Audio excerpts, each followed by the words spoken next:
Рахмона обвиняют в авторитарном правлении, устранении или изгнании из страны своих политических конкурентов и реальной оппозиции, насаждении культа личности, нарушениях прав и свобод человека, в доведении страны до тяжелой социально-экономической ситуации.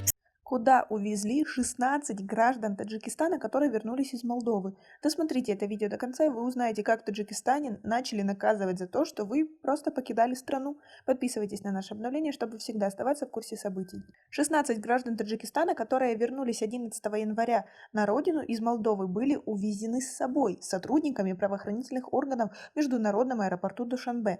Источник в аэропорту сообщил, что они прибыли самолетом из Стамбула. Представители таджикских правоохранительных органов заявляют, что им ничего не известно об этом инциденте. Впрочем, как всегда. В то же время 11 января представители МВД Молдовы сообщили, что 16 граждан Таджикистана были обвинены в нарушении правил пребывания в этой стране и после штрафных санкций вылетели из Молдовы. В настоящее время местонахождение этих граждан неизвестно. По данным источников, вполне вероятно, что сотрудники правоохранительных органов ждали их в международном аэропорту Душанбе и увезли с собой. Только непонятно зачем. Как вы думаете? Напишите нам, пожалуйста, в комментарии.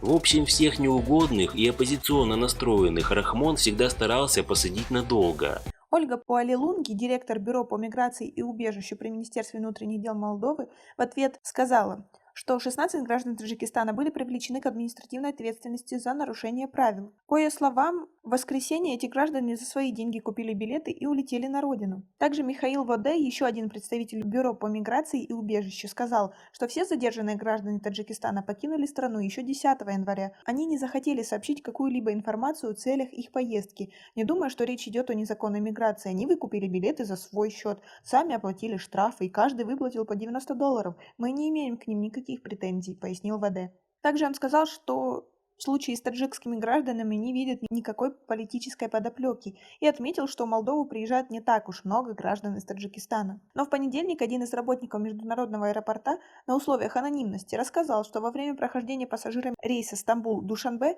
пограничного контроля в аэропорту сотрудники Управления пограничной службы Госкомитета по безопасности на основе какого-то списка вывели из общей очереди несколько человек и завели их в отдельное помещение. По словам источников, через некоторое время этих граждан вывели из помещения, и затем они все покинули здание аэропорта. Источник сказал, что люди, стоявшие в очереди для прохождения пограничного контроля, думали, что этих граждан подозревают в совершении какого-нибудь преступления, но само содержание было неожиданностью и для самих граждан, прибывших из Молдовы. Когда задержанные спросили у пограничников причину задержания, им ответили, что в отношении вас уже давно получена информация, в конторе будем разбираться.